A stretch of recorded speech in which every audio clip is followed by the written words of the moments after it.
Hello, my name is Shiv Srivastava and this is my video blog. आज इस video blog में मैं एक सिंपल से टॉपिक पे बात करने जा रहा हूँ जिसपे मेरी अक्सर बच्चों से बात होती है। बहुत सारे सब्सक्राइबर्स मुझे फ़ोन करते हैं, बहुत सारे कमेंट आते हैं जिसमें लोग इस तरह की बातें करते हैं कि सर मेरे को फ़िल्म लाइन में आना है, फ़िल्म लाइन में नहीं आऊँगा तो फिर मैं ज़िंदगी में कुछ कर नहीं पाऊँगा, this is the thing for me. वो बहुत ही पैशनेटली इस चीज़ के बारे में बात करने की कोशिश करते हैं कि कोशिश इसलिए बोल रहा हूँ क्योंकि वो उनको लगता है कि बहुत पैशनेट हैं वो उस चीज़ को लेके कि वो फ़िल्म लाइन में ही आना चाहते हैं, अपनी जॉब छोड़ना चाहते हैं, अपनी लाइफ़ छोड़ना चाहते हैं, किसी के बीवी हैं, किसी के बच्चे हैं, उसके बाद भी वो लोग उस फ़ील्ड में आना चाहते हैं और उनको लगता है कि इस फ़ील्ड में उनको क्रिएटिव सैटिस्फैक्शन मिलेगा, लाइफ़ का सैटिस्फैक्शन मिलेगा but to your surprise this is not so कि जो मेंटल पीस है वो आपको फ़िल्म इंडस्ट्री में ऐसा नहीं है कि मिल जाएगा और बहुत ज़्यादा आप सक्सेसफुल हो जाएँगे या फिर बहुत सारी ऐसी चीज़ें हो जाएँगी। वो जो शर्त लेके आदमी आता है ना कि मैं फ़िल्म इंडस्ट्री में इसलिए आना चाहता हूँ क्योंकि मेरी सेल्फ़िश नीड्स हैं। सेल्फ़िश नीड ये है कि जो काम मैं कर रहा हूँ मुझे उसमें मज़ा नहीं आ रहा है, जो पैसा मैं कमा रहा हूँ उससे मुझे मज़ा नहीं आ रहा है। बोलते हैं लोग ये कि मैं पैसों के लिए नहीं करना चाहता पर एक्चुअली डीप डाउन सब पैसों के लिए ही करना चाहते हैं। सबको पता है कि फ़िल्म इंडस्ट्री में बहुत पैसा है। ऐसा उनको देखने से लगता है, ऐसा है नहीं बेसिकली क्योंकि उनको शोशाबाज़ी जो है वो मीडिया के थ्रू ही पता चलती है, वो वेबसाइट्स के थ्रू पता चलती है, वो जो स्क्रॉल, बज़फ़ीड, स्कूप स्कूप में और इंस्टाग्राम के जो पोस्ट दूसरी वेबसाइट्स उठाती हैं, फिर दिखाती हैं कि these celebrities are going to Maldives and enjoying their lives. They want to live those lives. So basically they are attracted by those lives rather than the film line itself. Film line में जो काम होता है, वो तो आपको कभी दिखाया नहीं जाता है, आपको ये दिखाया जाता है कि उनकी लाइफ़ कैसी है उन सेलिब्रिटीज़ की, जिसकी वजह से लोग अट्रैक्ट होते हैं, उनको लगता है कि वहाँ बहुत मज़ा आएगा। पर जो मज़ा होता है ना, वो कैमरे के सामने ही दिखाया जाता है, वो मज़ा करते टाइम भी वो लोग मज़ा नहीं कर रहे होते हैं। तो उस गलतफ़हमी में मत रहना कि film line is the end of the world. अगर आप उस फ़ील्ड में नहीं जाते हो, तो आपकी लाइफ़ खत्म हो जाती है, ऐसा कुछ नहीं है। आप जिस भी फ़ील्ड में रहो, आप जैसे भी काम कर रहे हो, जहाँ भी काम कर रहे हो, आप उसमें सही काम करो। बहुत फ्रस्ट्रेट होने की ज़रूरत नहीं है, बहुत डिप्रेस होने की ज़रूरत नहीं है। बहुत सारे बच्चे हैं जो 17 साल के हैं, 15 साल के हैं, वो भी मुझे फ़ोन करते हैं। कुछ लोग ऐसे हैं जो 35 साल के हैं, 40 साल के हैं, वो भी मुझे फ़ोन करते हैं and they all want to become part of film industry क्योंकि उनको लगता है कि फ़िल्म इंडस्ट्री में काम करके उनको वो सारी चीज़ें मिल जाएँगी जो वो ज़िंदगी में चाहते हैं। पैसा मिल जाएगा, फ़ेम मिल जाएगा, ग्लैमर मिल जाएगा, अच्छे लोग, अच्छे खूबसूरत लोगों के साथ उठने-बैठने का मौका मिलेगा और लाइफ़ तो अच्छी हो ही जाएगी। पर ऐसा नहीं है। ऐसा सिर्फ़ इंस्टाग्राम पे ही है, ऐसा सिर्फ़ बाहर से देखने पे लगता है। ज़्यादातर लोग जो फ़िल्म इंडस्ट्री में हैं, वो फ्रस्ट्रेट ही आपको मिलेंगे एंड उसके पीछे भी कारण है, उसके पीछे कारण ये है कि ऐसा नहीं है कि फ़िल्म इंडस्ट्री में लोग फ्रस्ट्रेटेड हैं। हर एक फ़ील्ड में लोग फ्रस्ट्रेटेड हैं। आप सॉफ्टवेयर इंडस्ट्री में जाओ, आप बिज़नेस इंडस्ट्री में जाओ, आप मैनेजमेंट इंडस्ट्री में जाओ, किसी भी फ़ील्ड में आप जाते हो तो वहाँ पे मेहनत करनी ही पड़ती है, there is no escape to that.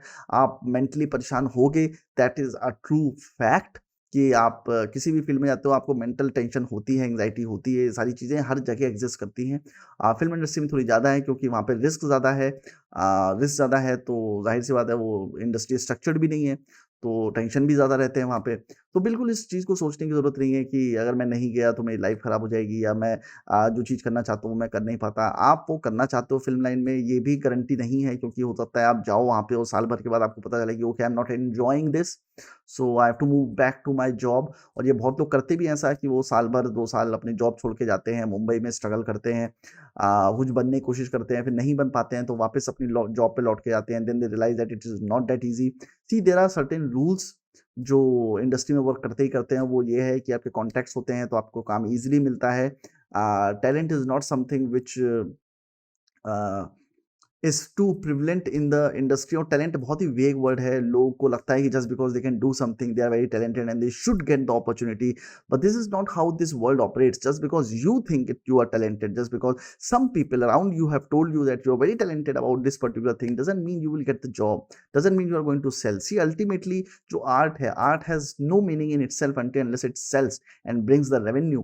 अगर रेवेन्यू नहीं आता है तो किसी भी आर्टिस्ट की कोई वैल्यू नहीं होती है। जब ये लोग बात करते हैं ना, पिकासो ने पेंटिंग बनाई थी, लियोनार्डो कैप्रियो ने पेंटिंग बनाई थी, जब वो पेंटिंग बन रही थी तब उनकी वैल्यू नहीं थी। पर आज आप उनको देखने जाते हो और जब उन पेंटिंग्स को देखते हो तो आप उसके लिए एक फीस देते हो। आप जब म्यूजियम में जाते हो तो एक पर्टिकुलर पैसा देते हो उन पेंटिंग्स को देखने के लिए कि उस पेंटिंग को देखने की क्रेविंग होती है, उसको जानने की नीड होती है, उसलिए आप उसका पैसा देते हो। तो जब तक आर्ट रेवेन्यू जनरेट नहीं करती है तब तक उस आर्ट का अपने आप में कोई मतलब नहीं होता है। आप कितने भी टैलेंटेड हो but people If people do not want to see you, if people do not want to see their talent, then it is of no meaning. It doesn't matter कि लोग बोले सलमान खान बड़ा एक्टर है कि नहीं है, सलमान खान को एक्टिंग आती है कि नहीं है. People want to see him, and that is why he gets paid.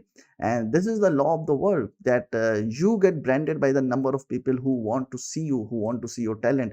अगर आप बहुत अच्छा डांस करते हो और बहुत सारे और भी लोग बहुत अच्छा डांस करते हैं, तो आपके डांस में ऐसी क्या चीज़ है कि बाकी लोग उसको देखें. The more people will watch you, the more revenue you will generate, the more happy you will be. And trust me, the money comes from the motivation. अभी recently किसी ने मेरे किसी व्लॉग पे बहुत लंबा सा मैसेज किया था, पैसा इंपॉर्टेंट नहीं है. मैंने कहीं शायद कहीं बोल दिया होगा कि मनी को अपना मोटिवेशन बनाओ, मनी को अपना पैशन बनाओ, तो आपके लिए चीज़ें ईज़ी हो जाएँगी, क्योंकि लोग अलग-अलग डायरेक्शन में जाते हैं और दे कीप हेटिंग मनी. इससे मैं सेपरेट वीडियो बना दूँगा. But that's not how it happens, क्योंकि उन लोगों को ना एक वेग आइडिया होता है पैसे का, एक वेग आइडिया होता है लाइफ़ का, एक वेग आइडिया होता है पैशन का. ये जो शब्द हैं पैशन के और जो शब्द हैं टैलेंट के, ये निकल के आए हैं मार्केट में, और ये आपको एक इल्यूजन देते हैं कि if you have this you can become this, you can do that, you can do this. But it's not like that. Even Instagrammers भी जो हैं, जो लड़कियां इंस्टाग्राम पे बहुत ज़्यादा एक्टिव हैं, जो मिलियंस ऑफ सब्सक्राइबर्स हैं उनके और लगातार वीडियोस बनाते रहते हैं. ट्रस्ट मी, एक व्लॉग बनाने में बहुत मेहनत जाती है, एक इंस्टाग्राम की पोस्ट बनाने में बहुत मेहनत जाती है. आप देखो कि जितने अच्छे इंस्टाग्रामर्स हैं उनके जो पोस्ट हैं वो अच्छे फ़ोटोज़ हैं, फ़ोटोशूट्स हैं, जिसमें पैसा खर्च होता है, और जो कोई और ले रहा होता है. ऐसा नहीं है कि वो सिर्फ़ सेल्फ़ी डालते रहते हैं और उनको मिलियंस ऑफ सब्सक्राइबर्स मिल जाते हैं. नहीं, वो डेली लाइफ़ शू बनाते रहते हैं, वो डेली शूट करते रहते हैं कंटेंट, और कंटेंट अपलोड करते रहते हैं. तो बेसिकली कंटेंट ड्रिवन इंडस्ट्री है. जितना कंटेंट आप बनाओगे, उतने ज़्यादा आप सक्सेसफुल होगे. अभी मार्केट चेंज हो रही है. जब तक आप सोचते हो कि आपका टैलेंट वर्क करता है, जब आप मुंबई जाते हो तो पता चलता है कि आपका जो टैलेंट है, उससे ज़्यादा टैलेंटेड लोग वहाँ बैठे हुए हैं, और फिर भी उनको कुछ नहीं मिल रहा है. और फिर कोई और आदमी आता है जिसके पास आपसे शायद कम टैलेंट है, जो आपको लगता है कि आपसे कम टैलेंट है, पर वो ज़्यादा सक्सेसफुल हो जाता है. So you never understand why you finally you start calling it the x factor और गॉड्स विल और डेस्टिनी और लक और व्हाटएवर. जो भी शब्द आप देना चाहते हो उस चीज़ को देते हो, और आप उसको जस्टिफाई करने लग जाते हो कि यार शायद मेरा लक नहीं था, शायद मेरी डेस्टिनी नहीं थी, शायद वो एक्स फैक्टर नहीं था मेरे अंदर जिसकी वजह से ऐसा हुआ. क्यों ये दुनिया में इतनी इनइक्वालिटी है, इनजस्टिस है, कि जो आदमी करना चाहता है उसको वो चीज़ें नहीं मिलती हैं. तो ये समझना बहुत ज़रूरी है कि just because you want something you are not going to get it. आप पूरी मेहनत करते हो उसके लिए, पर हो सकता है वो चीज़ आपको एंड में ना मिले. But that is the most important part of life. You want to do something, you do it just because you want to do it, not because you have this selfish desire in the end that you want the result out of it. वही जो भगवद गीता में श्री कृष्ण ने कहा है कि कर्मण्येवाधिकारस्ते मा फलेषु कदाचन मा फलकर्म हेतु मा संगोष्ठ कर्मणि, कि आप कर्म करो, फल की चिंता मत करो. If you really want to become a film maker, you can become film maker anywhere. Why is there a need to come to Mumbai and become a part of the film industry? Of course, you want to become a part of film industry because it is an industry. It is where the money is. It is where the glamour is. You want to become successful. So start accepting that. Till the time you accept it, you won't become anything. आपको accept करना पड़ेगा कि money is your desire, glamour is your desire, that life, that posh life is your desire. और इसमें कुछ गलत नहीं है, मतलब कुछ भी गलत नहीं है. अगर आप एक पॉश लाइफ चाहते हो, दैट्स कंप्लीटली फाइन. अगर आप पैसे चाहते हो, that's completely fine. If you want to become famous, that's completely fine. Accept it to yourself. ठीक है? अगर आप इस इल्यूजन में रहते हो कि नहीं मैं पैसे के लिए नहीं करना चाहता, मैं फेम के लिए नहीं करना चाहता, तो फिर जहाँ बैठे हो वहीं बैठ के अपना फ़िल्म बनाओ. जहाँ बैठे हो वहीं बैठ के अपना कंटेंट ड्राइव करो, अपनी एक्टिंग करो. कमरे में बैठ के एक्टिंग करो, थिएटर में बैठ के एक्टिंग करो, कहीं बैठ के एक्टिंग करो. It doesn't matter, because if acting gives you that much joy, you can do it anywhere. If you want to make a film and film making gives you a joy, you can do film making anywhere. अभी पुराने time की तरह तो रहा नहीं कि आपको reel चाहिए, आपको स्टूडियोज़ चाहिए. वो कल्चर तो खत्म हो चुका है. अभी तो आप एक लैपटॉप खरीद लो, एक मोबाइल खरीद लो, और आप पूरी एडिट कर सकते हो. कुछ लोग तो ऐसे हैं जो मोबाइल पे पूरी-पूरी फ़िल्म एडिट करते हैं. मतलब अपना व्लॉग एडिट करते हैं, फ़िल्म तो नहीं कर सकते, पर अपना व्लॉग पूरा-पूरा मोबाइल पे एडिट करते हैं. सो वो रिस्ट्रिक्शन अभी नहीं है जो पहले था. वो रिस्ट्रिक्शन का माइंडसेट अभी भी चल रहा है कि मुंबई जाना ही पड़ेगा अपनी फ़िल्म बनाने के लिए. पहले ये था कि भैया रील्स डेवलप करने के लिए आपको मुंबई में ही कुछ सेलेक्टेड जगह थी जहाँ पे रील्स डेवलप होती थी, डबिंग होती थी. अभी तो छोटे-छोटे शहरों में डबिंग स्टूडियोज़ खुल गए हैं जहाँ पे आप अपनी फ़िल्म को डब कर सकते हो, जहाँ अपने गाने बना सकते हो, गाने बना के बेच सकते हो. So do not have this restriction that you have to come to Mumbai to do anything. और अगर आपने फ़िल्म लाइन में कुछ नहीं किया तो आपकी लाइफ़ अच्छी नहीं रहेगी, ऐसा कुछ नहीं है. क्या होता है कि दूर के ढोल सुहावने होते हैं, grass is greener on the other side. तो जो सरकारी नौकरी कर रहे होते हैं उनको लगता है यार लाइफ में मेरी इंडिपेंडेंस नहीं है, इंडिपेंडेंस तो उस लाइफ में है। फिर वो उस लाइफ में जाते हैं तब उनको रियलाइज़ होता है यार पिछली लाइफ ज़्यादा अच्छी थी क्योंकि वो सेफ थी, उसमें महीने के महीने पैसे आते थे, पेंशन का भी जुगाड़ होता था, सारी चीज़ें होती थी। घूम फिर के एक ही चीज़ है कि जिस जगह आप हो वहाँ पे आपको पीस चाहिए। Peace does not come from the circumstances. Of mind does not come from the location.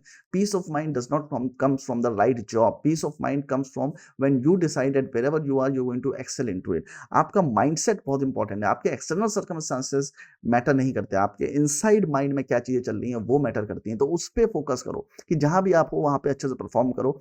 और अगर आप मुंबई आना चाहते हो then it's a huge huge major decision कि आप अपनी लाइफ के लिए लेना चाहते हो। And be ready for the failures, be ready कि आप अपना सब कुछ दोगे, आप अपना पूरा टैलेंट इस्तेमाल करोगे, पूरा हार्डवर्क करोगे, उसके बाद भी ये चांसेस हैं कि आपको सक्सेस ना मिले। So, look into this particular thought, give it a thought, think about it, read a lot of books, watch a lot of videos about it, just to understand कि वो चीज़ है क्या जिसमें मैं घुसने की कोशिश कर रहा हूँ। जस्ट ग्लैमर के लिए आप घुसने के लिए आओगे, सुपरफिशियल लेवल पे चीज़ों को देखोगे, सुपरफिशियल लेवल पे नॉलेज को गेन करोगे और फिर आने की कोशिश करोगे, then it's not going to happen. बहुत सारे लोग कहते हैं कि सर मैं उन लोगों को डीमोटिवेट करता हूँ, but I am the only one who is not showing you the positive side of this industry. I am saying कि अच्छा कई एक मैंने वीडियो बनाया था कुछ दिन पहले, तो उसमें क्या मैंने थोड़ा-सा कुछ नेगेटिव बातें कर दी होंगी। नेगेटिव मतलब इन द सेंस कि मैंने बताया था कि अच्छा this isolation, this and this that. बहुत सारे लोग मुझे भी मैसेज करते रहते हैं कि सर आप अपनी फ़िल्म क्यों नहीं बनाते? सर आप अपना ये क्यों नहीं करते? सर आप अपना वो क्यों नहीं करते? कहने का मतलब ये है कि इसे ज़रूरी नहीं है कि हर आदमी जो मुंबई में है वो वही लेवल एक्वायर कर ले जो राजकुमार हिरानी ने किया है। हर एक्टर जो मुंबई में एक्टिंग करने आता है ज़रूरी नहीं है कि वो वही लेवल एक्वायर कर ले जो शाहरुख खान ने किया है। लाइफ में ना बहुत रेस्ट्रिक्शन नहीं रखने चाहिए कि अगर मैंने ये नहीं किया तो मेरी लाइफ बेकार है, मैंने वो नहीं किया तो मेरी लाइफ बेकार है। ऐसा कुछ नहीं है। लाइफ बहुत इंडिपेंडेंट है, सबकी अपनी जर्नी होती है, एक यूनिक जर्नी होती है। मेरी भी अपनी एक यूनिक जर्नी है जो चल रही है ना, very satisfied with the journey that I have. ठीक है, जो भी चीज़ें हुई हैं, पॉजिटिव हुई हैं, नेगेटिव हुई हैं, but it is craving my own path and I am very happy for the kind of path that I have chosen. I have been able to do so many things in my life which I believe that not many people are able to do it.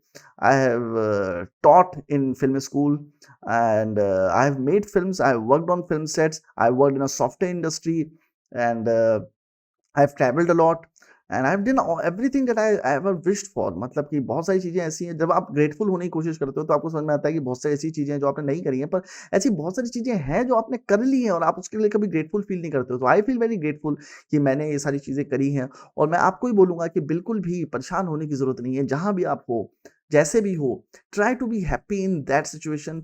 Do not be over ambitious, be persistent, have some patience and try whichever field you are trying to go. आप उसके बारे में जितना knowledge ले सकते हो लो, और अगर कुछ भी समझ में नहीं आता है तो फिर एक ट्राई मारो। जैसे कि जॉब छोड़ने की ज़रूरत नहीं है। महीने 2 महीने के लिए मुंबई चले जाओ, छुट्टी लेके। उतना ही तो कोई भी ऑफ़िस दे देता है तुमको छुट्टी, सैबैटिकल ले लो, 2 महीने के लिए मुंबई जाओ, टहलो, घूमो, मुंबई शहर को समझो, वहाँ की दुनिया देखो। If you like it, continue it. If you don't like it, then come back to your previous life. ठीक है? तो बहुत ज़्यादा अपने लाइफ को लोड देने की ज़रूरत नहीं है, थोड़ा-सा चिल डाउन रहने की ज़रूरत है कि जो हो रहा है अच्छे के लिए हो रहा है। Trust yourself, trust your life, trust whoever god you believe in and things will happen for you. मतलब नहीं भी होती हैं तो it doesn't matter, it's just one life, क्या फ़र्क पड़ता है? We are just tiny organisms in this huge universe, it doesn't matter, one life doesn't matter, no life doesn't actually matter, it is just over exaggerated version because of the media. Media ने हर चीज़ को बहुत hype कर रखा है, हर life को बहुत hype कर रखा है। हम एक चीज़ करना चाहते हैं, फिर अगले दिन कुछ और करना चाहते हैं, फिर हम यूट्यूब पे कुछ और देख लेते हैं, फिर हम कुछ और करना चाहते हैं, फिर हम न्यूज़ में कुछ और पढ़ लेते हैं, फिर कुछ और करना चाहते हैं। एक दिन कोई आदमी स्टीव जॉब्स बनना चाहता है, अगले दिन बिल गेट्स बनना चाहता है, किसी दिन एलोन मस्क बनना चाहता है, किसी दिन ब्रैड पिट बनना चाहता है, किसी दिन कंट्री का पीएम बनना चाहता है, किसी किसी दिन पॉलिटिक्स में कुछ करना चाहता है, कभी वो कोई हाई कोर्ट का केस देख लेता है, फिर देखता है हाई कोर्ट और सिविल, हाई कोर्ट और सुप्रीम कोर्ट जजेस को कितना पैसा मिलता है, तो या लॉयर्स को कितना पैसा मिलता है, कितनी अच्छी लाइफ है उनकी, तो वो करना चाहता है। तो जिस चीज़ में आप जो चीज़ देखते हो, जो आपका जिसकी चीज़ की नॉलेज मिलती है, तो आपका अट्रैक्शन उस तरफ हो जाता है। फिर किसी दिन आप डॉक्टर के यहाँ जाते हो, फिर देखते हो कि डॉक्टर के पास कितना पैसा है, तो आप नेक्स्ट दिन आप डिसाइड करते हो कि अब मैं डॉक्टर बनूँगा। So your thought process, your desires for life also changes with the kind of knowledge you also grasp. तो ये भी एक इंपॉर्टेंट चीज़ है कि सही नॉलेज ग्रैस्प करें। हर तरह की नॉलेज ग्रैस्प करने की ज़रूरत नहीं है। अगर आप हर तरह की नॉलेज ग्रैस्प करने की कोशिश करेंगे, तो आपके thoughts on a daily basis change होते रहेंगे।